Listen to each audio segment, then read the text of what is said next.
Selamat malam teman-teman, jumpa lagi di Dunia Pesiar, tempat mangkalnya para pelaut dan calon pelaut. Oke, bagaimana keadaan teman-teman pada kesempatan hari ini? Mudah-mudahan saya temui dalam keadaan sehat, berkelimpahan dan tidak kekurangan suatu apapun. Amin, ya Rabbal Alamin. Oke, terima kasih telah ikut meramaikan video-video dari Dunia Pesiar. Dan sekali lagi salam dari Dunia Pesiar, tempat mangkalnya para pelaut dan calon pelaut. Pada kesempatan kali ini saya akan menceritakan sesuatu yang hampir sama tapi tidak serupa gitu ya. Pada video saya yang ini, Anda bisa lihat bahwa kalau yang hamil itu apa dipulangkan. Itu kejadiannya seperti yang telah diceritakan pada video kali ini. Pada video kesempatan kali ini, saya juga akan menceritakan suatu kejadian yang memang nyata kejadiannya di kapal. Dan itu baru kita tahu setelah ada api, kan begitu. Setelah kejadian itu terjadi, baru kita tahu, oh ada api di sana.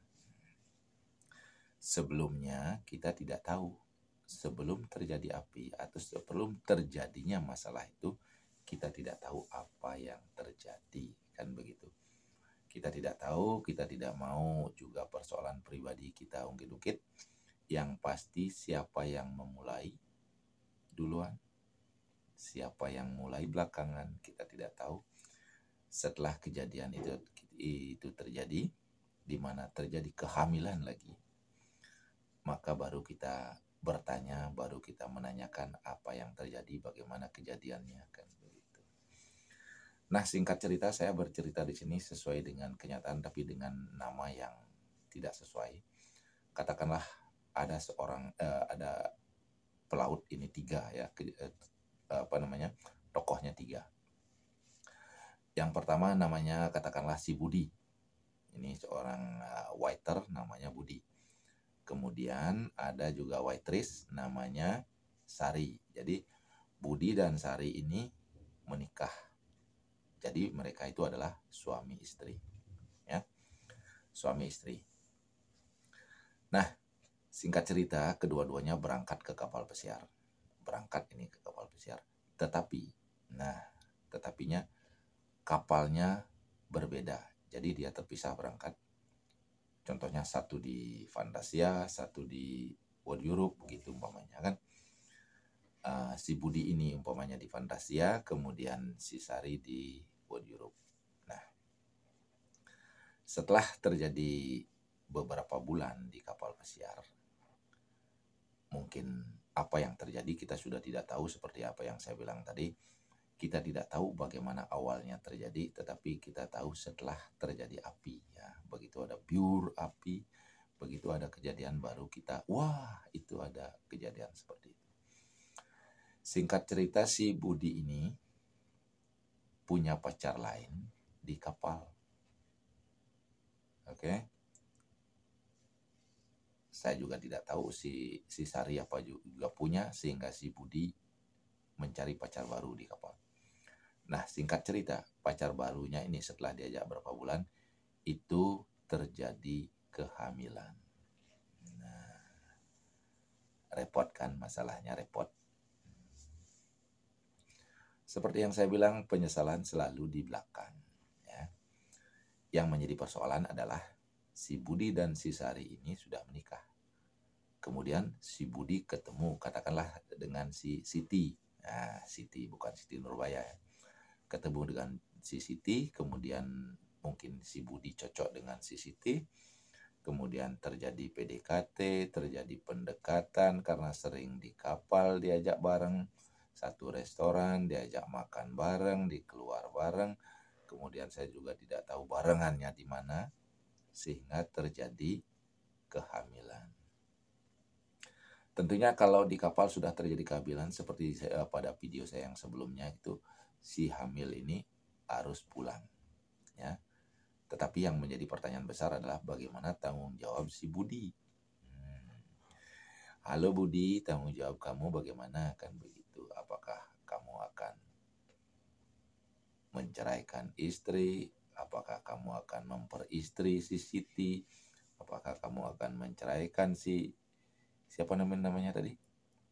Si Siti, si Wati, ya siapa namanya? Saya juga bingung. Ya. Jadi itu adalah persoalan yang terjadi di kapal pesiar, dan itu bukan sering kejadiannya itu muncul, dan kita pasti tahu karena seperti yang saya bilang di video saya sebelumnya, kehamilan itu tidak bisa disembunyikan, ya, karena ada tanda-tanda ngidam orang hamil, dan itu tidak bisa disembunyikan.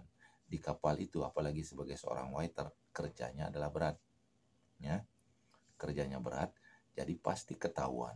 Kok pucat, kadang-kadang sakit, ya, dan di saat sakit itulah diketahui bahwa si ini adalah hamil, oke. Jadi teman-teman pelaut dan calon pelaut, seperti itu kejadian di kapal. Kita bisa mengambil hikmah dari kejadian ini. Kenapa bisa terjadi seperti itu?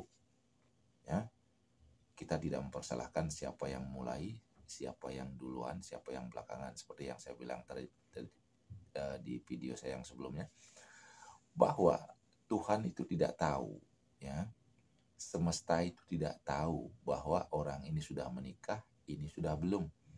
Begitu terjadi ketemu antara sel telur dengan sperma, maka akan dikasih yang namanya bibit. Itu aja. Ya. Semesta itu tidak tahu bahwa ini sudah sah, ini tidak sah. Nah, sekarang bagaimana kita mengambil hikmah? Mudah-mudahan si Budi mendapatkan jalan yang terbaik. Ya, tentunya bukan jalan kekerasan, tapi jalan yang terbaik, ya. Tetapi yang terbaik adalah sebelum terjadi kejadian seperti itu, tolong dipikirkan matang-matang.